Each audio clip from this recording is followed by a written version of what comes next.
Mesdames et messieurs, bonsoir, vous êtes sur Média Afrique News, il est 20h30 heure de Libreville au Gabon et 19h30 à Bamako au Mali.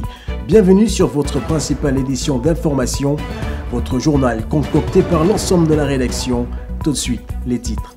Au Soudan, une guerre civile semble guetter le pays. Les zones de combat se sont élargies. Une situation inquiétante pour le gouverneur de Khartoum qui a alerté les instances internationales et réclame une aide humanitaire. La Russie et l'Ukraine auront bientôt la visite de dirigeants africains sur leur sol respectif. Cette médiation africaine a été préconisée par le président sud-africain Cyril Ramaphosa afin de trouver une issue favorable à cette guerre russo-ukrainienne qui a débuté depuis février de l'an dernier. Le développement de votre journal dans quelques instants.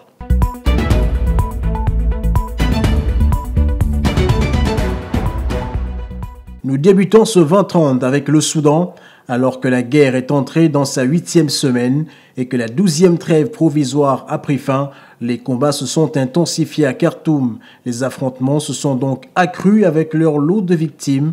La zone de combat s'est également élargie au Darfour. La ville de Khartoum, au nord de cette région, est, depuis dimanche, le théâtre de violences qui affectent gravement les civils. Résumé de la situation avec Boris Mvé.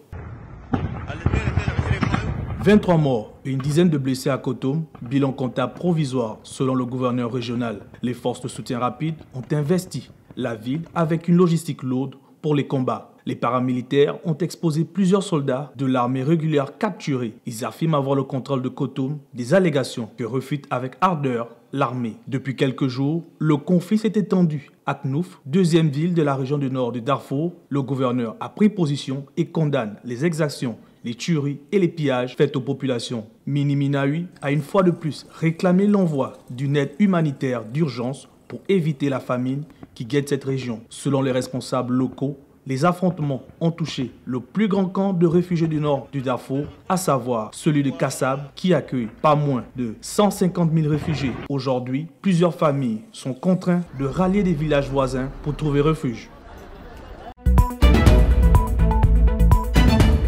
Toujours dans le cadre de résolution des conflits, mais cette fois-ci à l'échelle mondiale.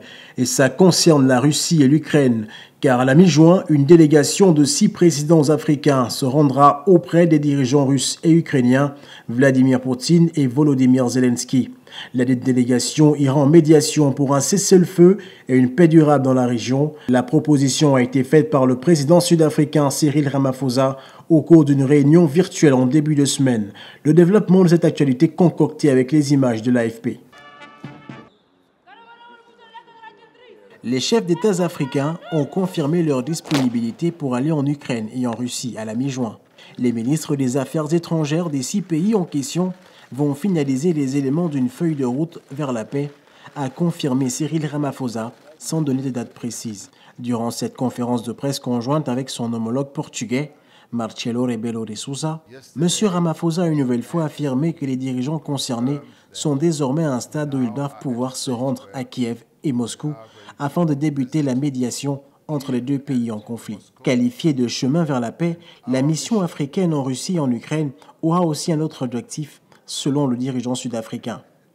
Il sera question de chercher à obtenir un engagement des deux côtés et que les deux belligérants aussi devraient chercher à mettre fin à un conflit par des moyens pacifiques. Les membres de la mission identifiés le mois dernier par le président sud-africain sont, outre ce dernier, les dirigeants du Congo-Brazzaville, de l'Égypte, du Sénégal, de l'Ouganda et de la Zambie.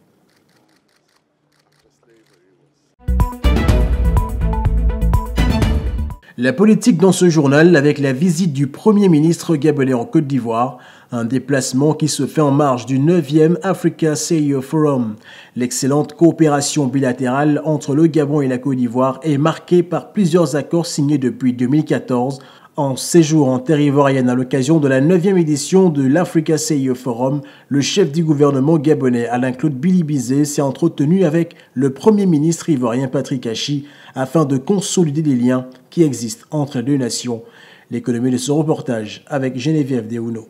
C'est dans le cadre de sa récente visite d'amitié et de travail à Abidjan qu'Alain-Claude Bilibizé s'est entretenu avec le chef du gouvernement ivoirien Patrick Hachi. Occasion pour les deux personnalités de faire le point des perspectives de collaboration économique entre le Gabon et la Côte d'Ivoire dans plusieurs domaines. Au cours de cette rencontre, les deux personnalités ont tour à tour échangé sur les questions d'ordre économique, notamment l'agriculture, la petite industrie ainsi que la sécurité alimentaire, secteurs dans lesquels les deux pays ont développé les liens renforcés durant la dernière décennie. En matière de sécurité alimentaire, le Gabon, qui consacre encore chaque année 97 milliards de francs CFA pour nourrir sa population, entend s'appuyer sur l'expertise de la Côte d'Ivoire, notamment en renforçant les capacités du pays en matière de recherche et de formation, conformément à l'accord qui les lie depuis 2014. Par ailleurs, Libreville, qui a entrepris depuis un certain bon nombre d'années d'investir dans la filière cacao, entend là aussi bénéficier de l'appui technique d'Abidjan pour développer cette filière. Les liens de coopération économique entre le Gabon et la Côte d'Ivoire s'étendent également au domaine du transport maritime. À cet égard, les deux pays sont liés par un accord de coopération portuaire entre le port autonome d'Abidjan et le port de Libreville. Il faut dire que les chefs d'État gabonais et ivoiriens se voient régulièrement. Leur dernière rencontre date de mai 2023 lors d'une visite d'amitié et de travail du président Ouattara à Libreville. Au Kenya, journée de manifestation mardi à Nairobi où plusieurs centaines de personnes ont envahi les rues pour protester contre le projet de loi des finances 2023 qui institue de nouvelles taxes alors que le texte doit être discuté au Parlement ce jeudi. De nombreux Kenyans sont descendus dans les rues afin de mettre la pression au gouvernement. Les détails avec Karl Makemba. C'est à coup de slogans hostiles à la finance et de pancartes aux messages anti-gouvernementaux que les habitants de Nairobi se sont rassemblés mardi dans le centre-ville en direction du Parlement pour protester contre le projet de loi des finances 2023.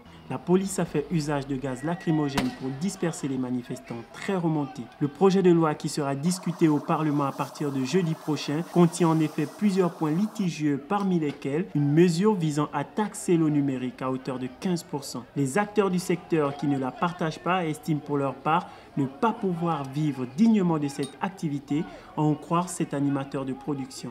Ce que nous gagnons sur YouTube ou d'autres plateformes de médias sociaux ne peut pas subvenir à nos besoins. Alors quand le gouvernement vient nous dire qu'il veut taxer à 15% ses revenus, cela signifie qu'il nous laisse sur le carreau. Cette mesure pose d'autant plus problème que dans un pays à l'économie numérique en plein essor, une telle taxation aurait des conséquences importantes sur la croissance du secteur, selon ce spécialiste en économie. L'ironie de cette taxe sur les services numériques, c'est qu'elle s'élève à 15%. Et il ne s'agit que d'une retenue à la source. La retenue à la source n'est pas définitive et les créateurs de contenu numérique devront donc tenir leur comptabilité à la fin de l'année pour montrer combien ils ont gagné. En d'autres termes, après avoir payé 15%, vous devrez encore payer ce que nous appelons un impôt final.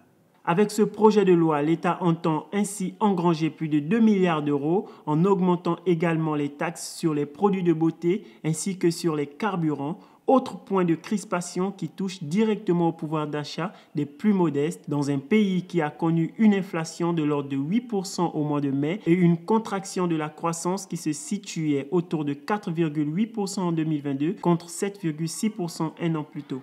Le président Ruto, élu en 2022, qui a hérité d'une économie en berne avec une dette publique qui culmine autour de 65 milliards d'euros et une monnaie fortement dépréciée vis-à-vis du dollar, entend réduire le déficit budgétaire l'année prochaine. Mais pour les Kenyans en proie au chômage et dont les salaires n'ont pas été indexés sur l'inflation, ce message ne passe visiblement pas. Déjà en mars dernier, des soulèvements contre la vie chère avaient eu lieu dans plusieurs villes du pays, causant la mort d'un manifestant dans l'Ouest. Mais au vu de ces développements, reste à savoir si le président de la République saura rassembler sa majorité autour de ce projet de loi qui divise la société. Au Sénégal, la pilule ne passe pas. En plus de la grogne des populations face à la restriction d'Internet des données mobiles, le Rassemblement sénégalais des entreprises du secteur des TIC a déposé une plainte auprès de la CEDEAO contre les opérateurs des télécommunications. On fait le point avec Geneviève Dehouno. La suspension Internet fait couler beaucoup d'encre au pays de la Teranga. Suite à la crise qui frappe le pays depuis le 4 juin dernier, le gouvernement sénégalais a décidé de suspendre l'accès à Internet des données mobiles. Ces derniers jours, le rassemblement des entreprises du secteur des TIC s'est fortement opposé à cette décision et a demandé le rétablissement immédiat des usages et fonctionnalités d'Internet. C'est dans ce même élan que le collectif a annoncé le dépôt d'une plainte contre les 3 opérateurs de télécommunications fournisseurs d'Internet dans le pays auprès de la CEDEAO pour violation sur les droits économiques et liberté d'expression. Pour Amnesty International, ces restrictions aux droits et à la liberté d'expression et à l'information constituent des mesures arbitraires contraires au droit international et ne sauraient être justifiées par des impératifs de sécurité. Au Sénégal, l'Agence de régulation des télécommunications et des postes estimait le parc de lignes Internet à 17 048 513 en fin 2022. Elle affirmait que les utilisateurs de l'Internet mobile de type 2G, 3G et 4G représentaient la plus grande part de ce parc, soit 96,95%. Si d'autres opérateurs utilisent des codes USSD qui leur permettent de faire des transactions sans connexion Internet, d'autres n'ont pas cette possibilité. C'est le cas de Wave, leader du mobile money dans la région. Selon nos confrères de CEOMag.com, il s'avère qu'il est le plus gros perdant de cette mesure sécuritaire car il dépend entièrement des consommateurs du type de connexion 2, 3 et 4G. Dans un communiqué de presse du ministère de la Communication datant du mardi 6 juin dans la soirée, affirmait que la connexion Internet des données mobiles était rétablie sans distinction de plage horaire. Une information qu'il nous tarde d'être confirmée. Du sport pour la boucle de ce journal et on parle football avec Pierre-Emerick Aubameyang. Mis au placard du côté de Chelsea, l'ancien joueur du Barça ne devrait pas rester chez les Blues une saison de plus. Le Gabonais est courtisé par d'autres écuries, mais l'ancien Stéphanois pourrait prendre la direction de l'Arabie Saoudite comme d'autres grandes légendes du football. Boris V nous en dit plus. À l'instar de Cristiano Ronaldo, de Karim Benzema ou encore de Lionel Messi, qui ont tous ou presque pris la direction du golf, Pierre-Emerick Aubameyang devrait suivre le même chemin. Le Gabonais est courtisé par Al-Shabaab et Al-Ali, club promis en Saudi Pro League. Selon le journaliste italien Fabrizio Romano, les 2 clubs saoudiens sont prêts à mettre le paquet pour attirer le joueur formé au Milan.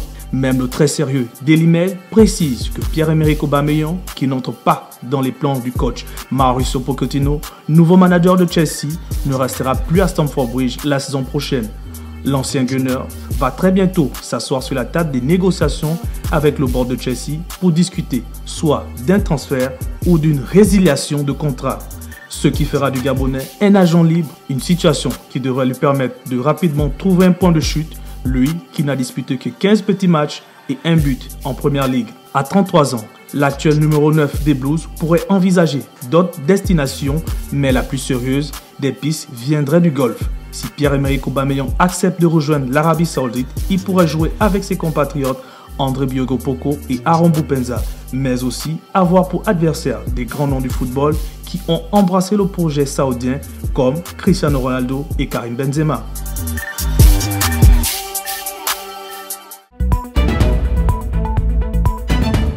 Le journal est à présent terminé. Voici le rappel des titres. On parlait du Soudan, une guerre civile semble guetter le pays. Les zones de combat se sont élargies et ce jusqu'au Darfour. Une situation inquiétante pour le gouverneur de Khartoum qui a alerté les instances internationales et réclame une aide humanitaire. La Russie et l'Ukraine est également au cœur de ce journal car les 2 nations auront bientôt la visite de dirigeants africains sur leur sol respectif. Cette médiation africaine a été préconisée par le président sud-africain Cyril Ramaphosa afin de trouver une issue favorable à cette guerre russo-ukrainienne qui a débuté il y a déjà 1 an. Merci de nous avoir suivis. On se retrouve demain, même heure, pour une autre édition d'information.